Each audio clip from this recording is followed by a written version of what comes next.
Hello everybody and welcome back to my channel. Thank you so much for stopping by and listening, and please like the channel and also subscribe.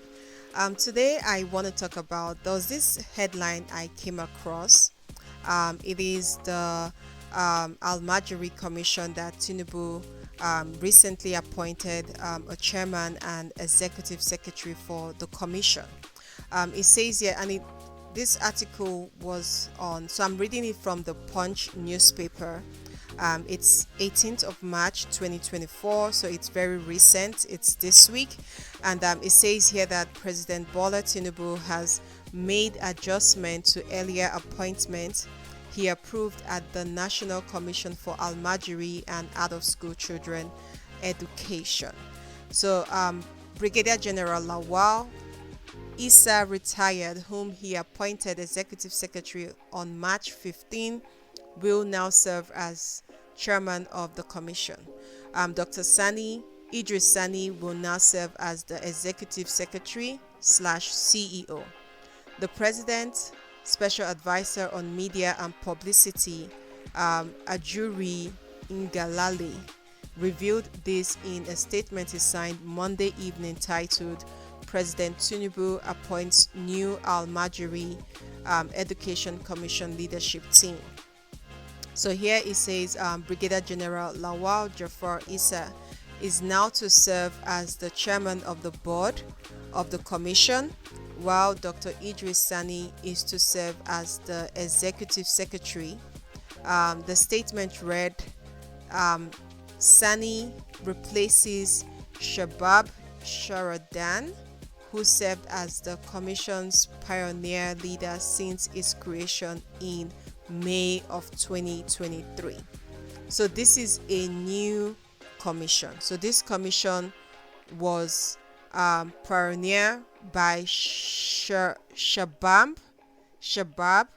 that's SHA'ABAN, and the last name is Sharadan. I hope I'm pronouncing this name right. I'm so sorry if I'm not. So the commission was created in May 28, 2023. So that was like a day before Buhari handed over. Like you can see, this is just crazy. Buhari handed over to Tinubu May 29, and this commission was created on May 28, 2023. Former President Muhammadu Buhari asserted to the National Commission for Almajiri and Out-of-School Children Education Bill 2023 and appointed Sharadan, the outgoing member of the House of Representatives for Kano Municipal, as the executive secretary. So this is why I decided to read this thing, and this is why I decided to talk about it. Because there are so many holes to poke in this thing. You are living in May and you're creating a commission in May for out-of-school children. So if you actually love these children, if you actually care for them, why didn't you create this commission 3 years ago? Why didn't you create this commission 5 years ago before you left? Why are you creating it a day before you leave? Like, let this make sense. If you look very well, look into it, you would it's either this Sharadan is a very close associate to Buhari or his family members that made him to open this commission so this person can also have access to money. Because to me, there is no, like, there was no point creating the commission. And this was the same Buhari that said that he wanted to implement the Oronsoye's report.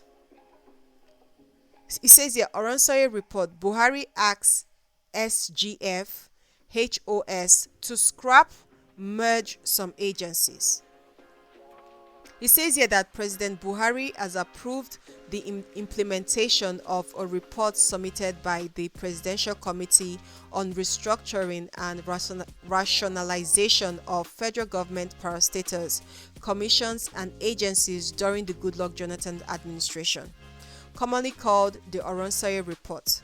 The 800-page report had recommended the abolishment and merging of 102 government agencies and parastatals.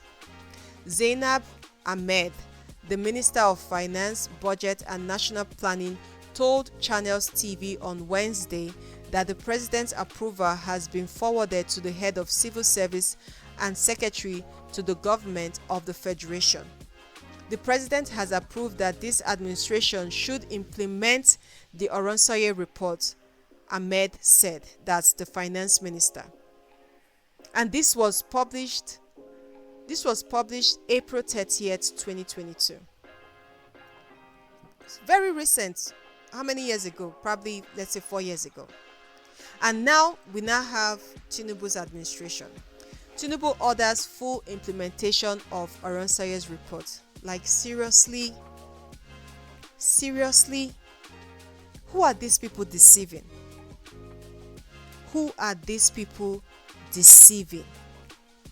It goes down to say here that President Bola Tinubu has ordered the full implementation of the Oronsaye report.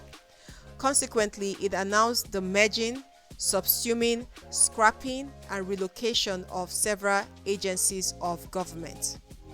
The Minister of Information and National Orientation, Mohammed Idris, revealed this to State House correspondents after Monday's Federal Executive Council meeting at the Aso Rock Villa, Abuja. So this news came out in 26 February 2024. So that was last month. And it goes on to say that, so in a very bold move today, this administration under the leadership of President Bola Ahmed Tinubu, consistent again with his courage to take very far-reaching decision in the interest of Nigeria, has taken a decision to implement the so-called Oronsaye's report. This is the same report that Buhari implemented 4 years ago. It's the same report that Tinubu wants to implement in 2024.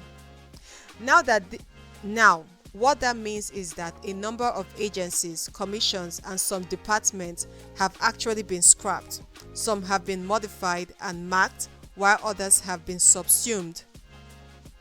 Others, of course, have also been moved from some ministries to other ministries to others where the government feels they will operate better, said Idris. So you are scrapping some agencies and commissions and also creating or providing appointments to commissions that should not even exist in the first place. Because I will cut him some slacks. He wasn't the one who created the Almajiri Commission. It was Buhari. But if you know that you are cutting down costs, you should have scrapped this commission. There was no need for this commission. Because this commission, or this duty that you want this commission to perform, is something that other ministries can do. It's something that the state government can come in and play a role in it. We have so many ministries that can take up this duty that you want this commission to perform. And education is very important. Education is the bedrock of a society. If you don't have educated citizens, if you don't have an educated society, then you are bound to have ignorant people. And that is what we have in Nigeria today. We have so many ignorant people. We have so many people who don't know the basic rights of a citizen. And that is why these politicians, they keep on misbehaving. They keep on acting and doing anyhow because they know that the citizens do not know their rights. On a normal day, on a good day, as a citizen, you have every right to go out and protest. If you see that your government is not doing something that is profitable to the society, if you see that your government is going out of the way to impoverish the society, If you see that your government is not obeying the laws of the land, you have every right to go out and protest. You have every right to go out and say, you know what, enough is enough. We can't take this anymore. But because we lack a society that is not educated, we have a society that is so ignorant, and they bask in this ignorance, like they're so happy in their ignorance. That is why our politicians, they misbehave. That is why our politicians get away with so much, because they are not being held accountable. But if you have a society where people are educated, they wouldn't do all this all this their rubbish that they are doing out there. They won't, because they know that their society will not tolerate it. This was the same Almajiri that Goodluck Jonathan built schools for when he was there. Why didn't they go to those schools? Why do we still have children not going to school? Do you know that we have almost 15 million plus kids who have never been at the four corners of the school premises? Do you know we have 15 million kids that have never gone to school before? It is something that should make us shiver wherever we are. It is something that should make us cry wherever we are. Do you know that we have almost 5 million kids who are dropouts? And the president's wife have the nerve, the guts to say that Nigerians travel abroad to go do menial jobs. Yes, Nigeria travel abroad to go do menial jobs. But why do they have to travel abroad to do that? Did the system create a conducive place for them to thrive? Like after you're done with school, you've gone to higher institution, you are out. Do they provide the basic things for you to be able to function after leaving school? Do we have manufacturing companies? Do we have jobs waiting for them? And even when they decide to create jobs for themselves, when they decide to be entrepreneurs, do you create laws that will guide them? Do you create laws that they will benefit from so that they can be able to create their own businesses and employ other people? Do you create electricity for them? Do you provide electricity? Do you provide good roads for them? Do you provide water? Do you provide security for them so that they can stay back and use their common sense and their God-given talent to create jobs that they can employ other people? So that way we are reducing poverty in the land. But no, you did not. That is why people have to run away. That is why people have to go look for a better life. Do you think that Nigerians like to live abroad? No, they want to come back home. But coming back home to what? To a society that is not conducive? To a society that ordinary economy, you guys cannot even make it stable? Today you will come out and tell us that dollar is 1,003. Tomorrow you come out and tell us that dollar is 1,004. Tomorrow you come out and tell us that dollar is 1,000. How is dollar? How is that? How is naira fighting dollar when we don't have a GDP? When we are not producing or exporting anything? The resources that we manage to have, which is oil in the Niger Delta, we have oil bunkers going there to go steal. Do we know how much barrels of oil that we produce every day? Do you know the barrels of oil that we export? Do we have an idea of it? Is there an accountability system for that? No, there is none. Now you're saying you want to reduce costs. You want to implement a bill. You want to implement a report, you want to implement a report that was implemented 4 years ago. You want to still re-implement an already implemented report. And you are still appointing people into positions or commissions that are supposed to be scrapped. Does that make sense? We have the Ministry of Education.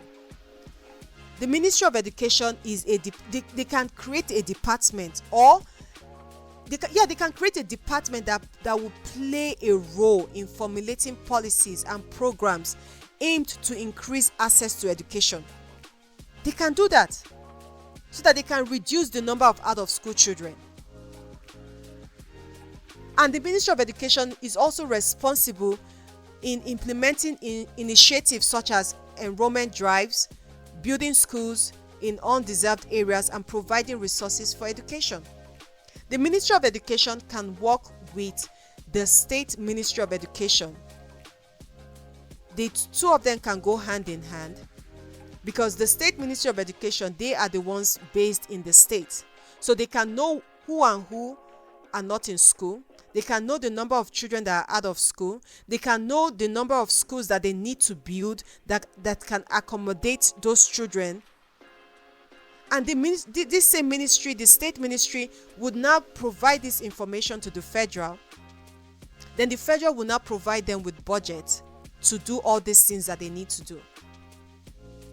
Or better still, the state can work with the governors, and that way it makes it easier.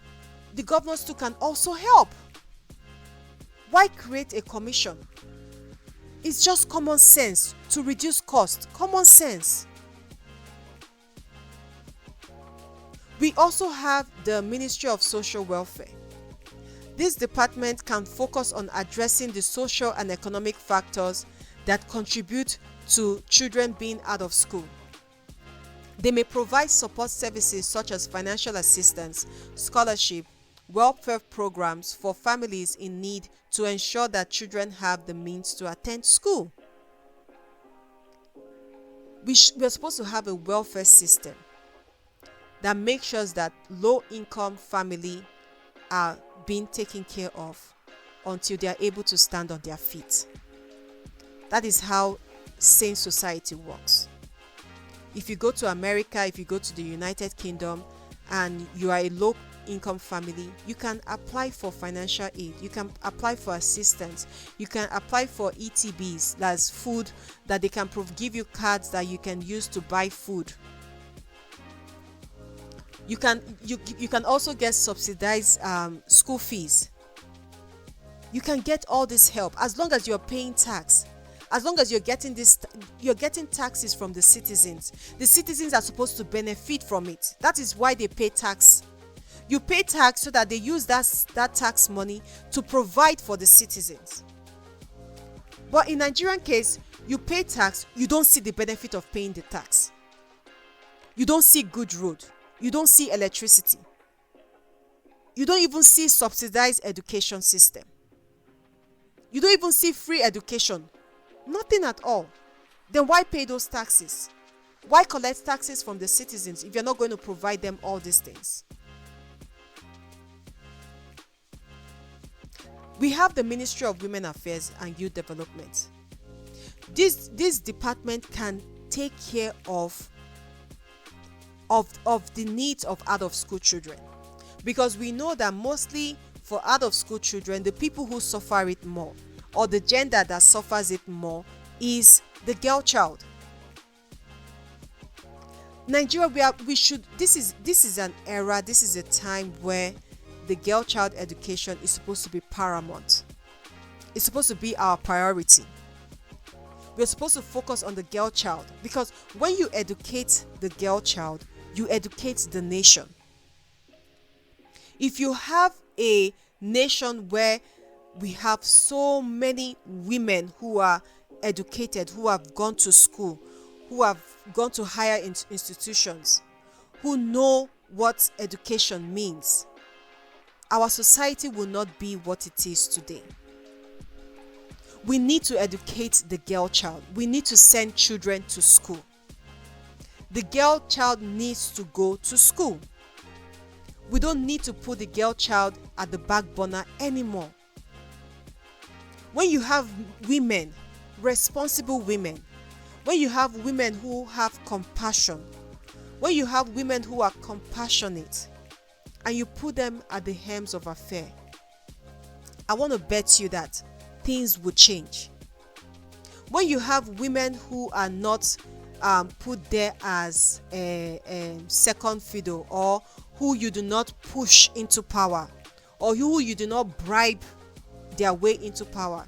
You have women legitimately who are qualified, and they know that they are qualified, and they go into those positions. I want to bet you that the society would change. And we've seen women who have done that. People like Madam Ngozi Okonjo-Iweala.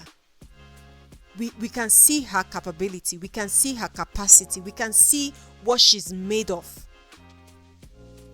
The late Dora Akunyili, one of them too. We see what she can do. When you put women there and tell them, you don't put them there under pressure. No. You put women genuinely there and tell them, I want you to serve your people.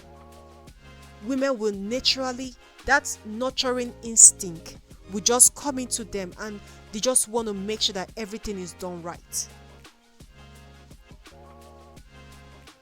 Let's talk about the Ministry of Health. The Ministry of Health can also help in this role that you want this Almajiri system to perform.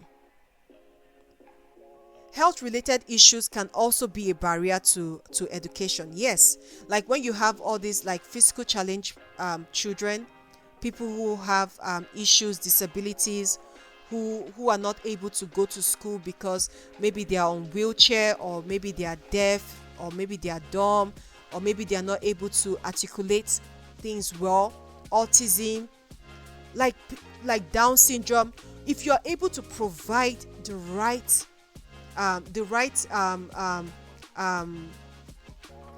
right basic needs for them, you're able to put everything in place for them, I want to bet you that these children will excel even more than children that are in complete shape. Or I don't know, I'm trying to be very mindful with my words, because these children, they did not ask they did not ask to be what they are today.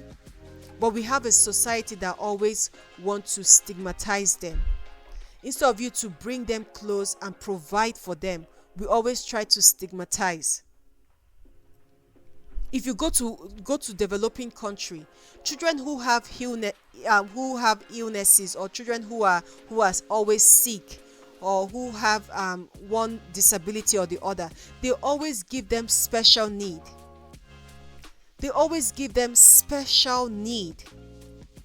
In America, they have a program they call 507 or something like that. Those are for children that have special needs, just to accommodate them, to make sure that they don't feel left alone. But in our own case, we just leave them, we just abandon them. That is why most of them, they go to the street to go beg.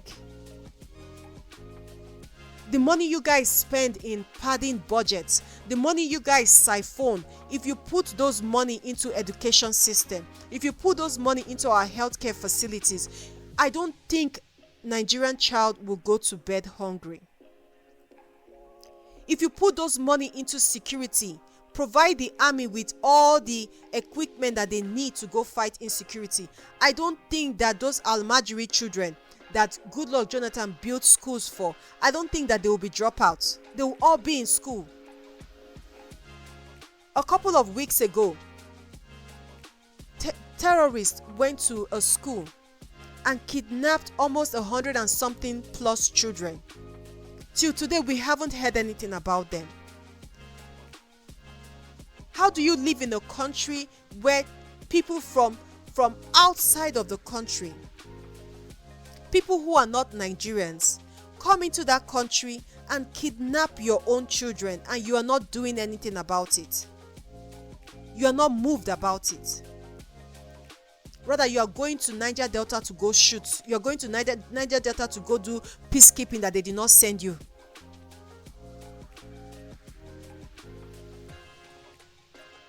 We have local government education authorities. The local government can take care of this responsibility that you just put on this commission. At the local level, the LGEAs are responsible for overseeing education within their jurisdiction. They play a critical role in identifying out-of-school children, implementing enrollment campaigns, and providing support to schools and communities to improve access to education. Let's say states like Ibadan, states like Kano, Kaduna, Lagos, like all these big states that the governor cannot reach some LGAs.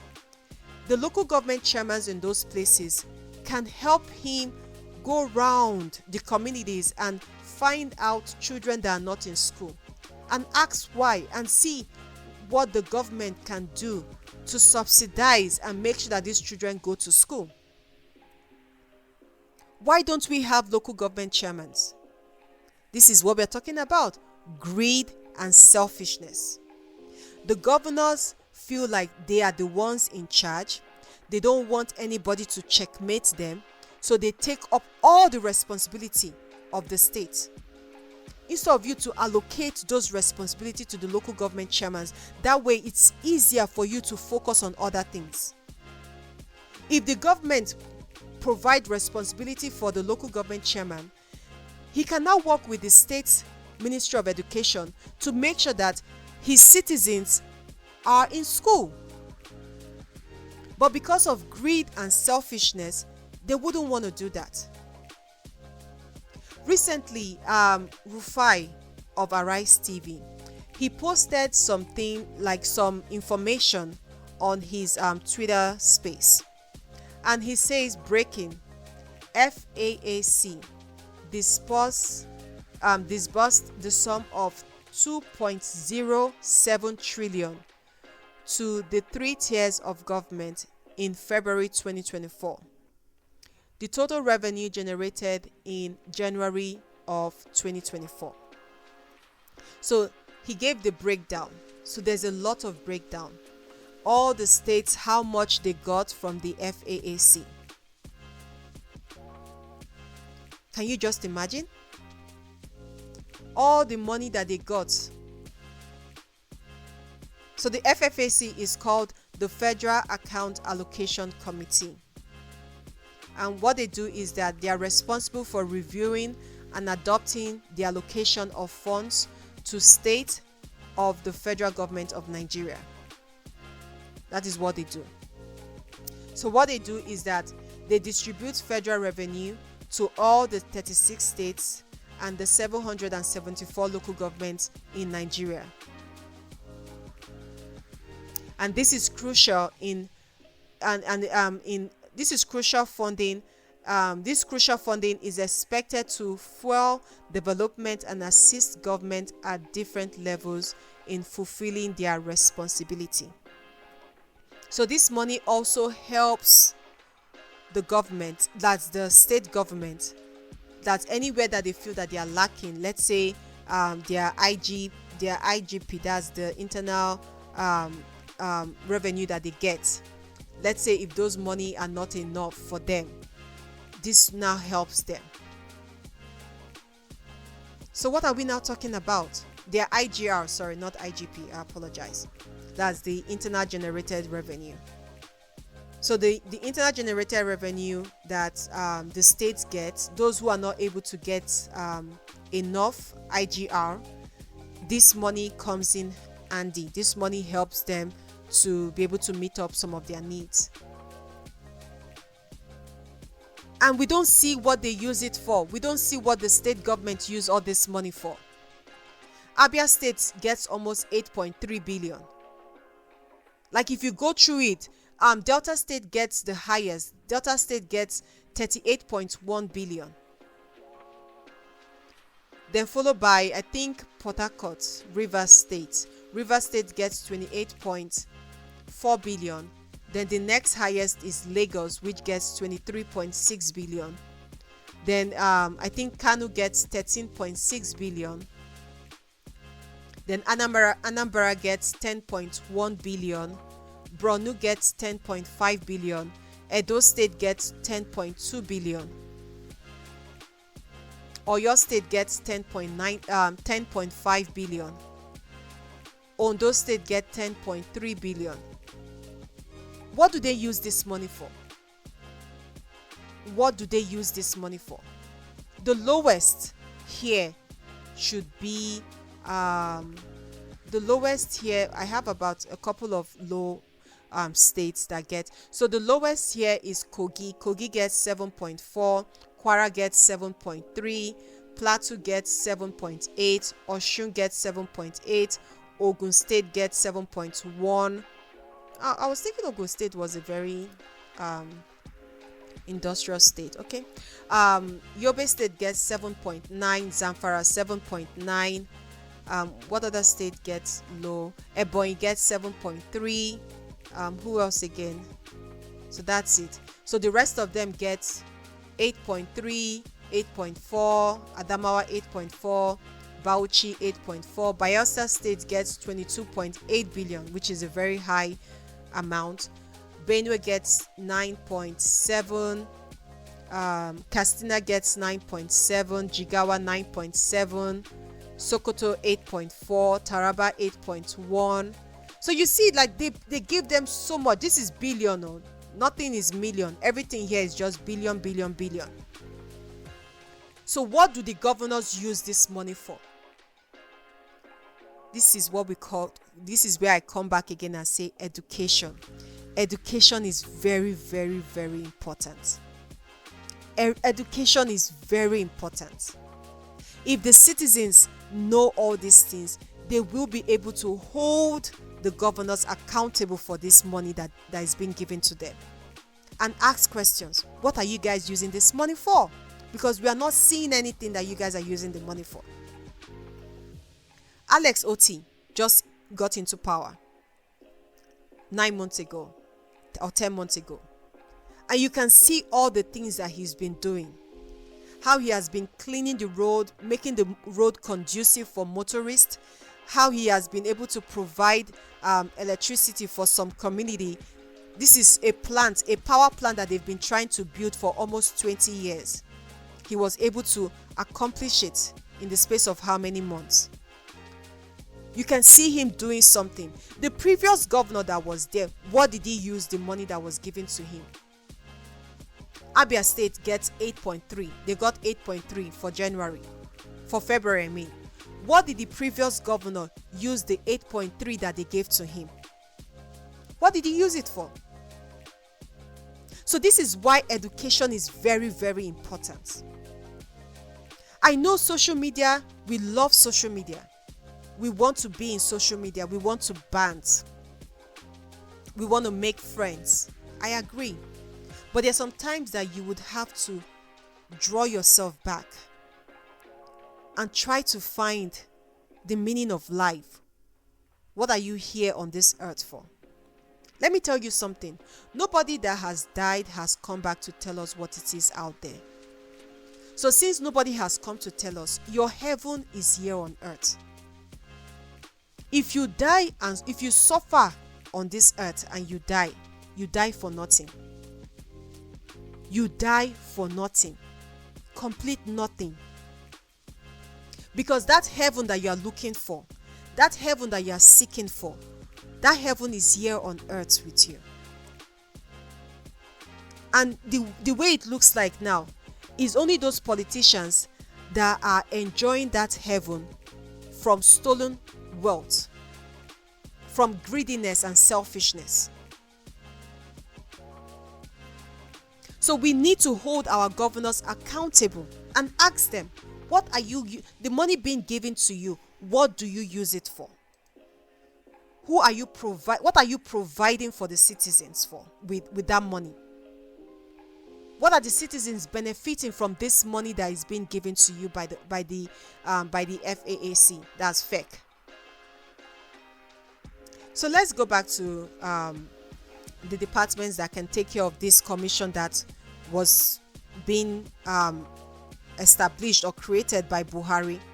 So it says here that the civil society organization and non-governmental organization, they can also do it, which in their little way they are doing. There are some NGOs that are actually working, going to schools, providing for children, providing backpacks, providing food, paying for school fees, paying for WAEC. We see people do it. So the NGOs, Nigerians are a very communal society. We love community a lot. We love to help each other. It's just that the government keeps on tearing us apart. Now, Nigerians know how to love themselves when they want to. We have people who actually provide for the citizens from their own pocket. I'm not talking about politicians. Because politicians, before you became a politician, if you were actually providing for the citizens with your own money, fine. But as long as you're a politician, the money that you are using is not your money. It's as simple as that. It's not your money. So don't even if when you give Nigerians something, don't let it get to your head that you are doing something great. No, you are not doing anything great. The money you are giving to Nigerians are Nigerians' money. It is not your money. Before you became a politician, before you became a senator or a House of Rep member or a minister or a president, if you were giving money to Nigerians out of your own pocket, from your own sweat, then good for you. But as long as you are a senator, a House of Rep member, and you are giving Nigerians and you are showing it out there for publicity stunt, you are doing it out of your own selfishness and your own greed. There is no thank you inside, because that money is not for you. So in conclusion, I don't want this to be so long. So in conclusion, collaborations and coordination among these departments and stakeholders are essential to effectively addressing the complex challenges associated with out-of-school children issues that we have in Nigeria, and ensure that every child has access to quality education. So for me, this commission that was created, it's nonsense. It's just another way to siphon money.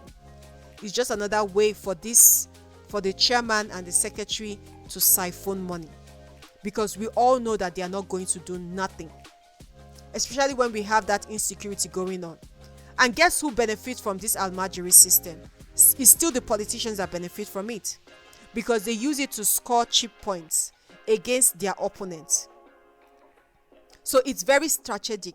It's purposeful. It's intentional. It's not as if like they don't have a solution to it or they can't find a solution to it. But they like it like this because they use it to score cheap political points.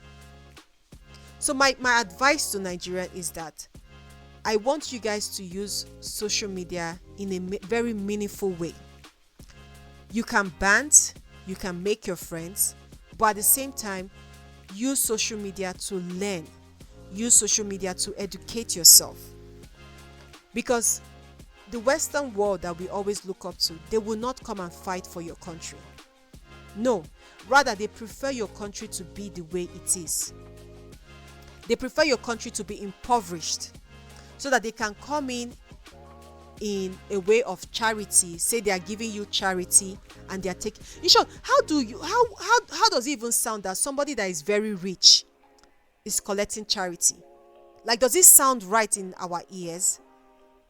A continent that is filled with so much resources, natural resources that is being used in the whole world, and we still collect charity. Let that sink in. Let me say it again. A continent that is filled with resources, natural resource, any resources you want to talk about. Is it human capital? We have it enough.